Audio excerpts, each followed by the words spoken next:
বৌদি আমি লাগাবো। না না, আমি কিছুতেই লাগাতে দেব না। আরে অসুবিধা কোথায় আর সমস্যা কোথায়? কোথায় অসুবিধা কোথায় সমস্যা সেটা আমি বুঝবো, তোমাকে বুঝতে হবে না। বৌদি বৃথায় রাগ করছো, ব্যাপার তো সামান্য, বুঝতেই পারবে না। সামান্যই হোক আর অসামান্যই হোক, হবে না মানে হবে না। আরে দরকার হয় টাকা পয়সা দেব। টাকা দাও আর পয়সা দাও, আমি লাগাতে দেব না। আরে এত চিৎকার করছে কেন? আরে লাগবে তো সামান্য, বুঝতেই পারবেন না।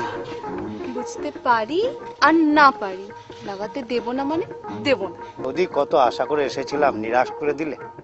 তোমরা তো আলছাল, কত বড় বড় নেতা মাফিয়া, এমনকি আমার বড় এসেছিল, তাকেও লাগাতে দিইনি। হ্যাঁ, দাদাকে লাগাতে দাওনি? কেন দাওনি বৌদি? দাদার গন্ডগোলটা কি?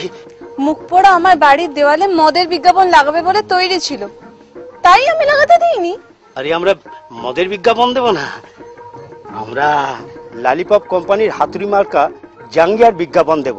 জাঙ্গিয়ার বিজ্ঞাপন দাও আর ইয়ের বিজ্ঞাপন দাও, লাগানো হবে না, আসতে পারো। বৌদি একদম লাগাতে দেবে না? লাগাতে দিতে পারি, তবে একটা শর্ত। আরে শর্ত মর্ত যা বলবে কোনো আপত্তি নেই। বলছিলাম কি বৌদি, কোথায় লাগাবো, সামনে না পিছনে?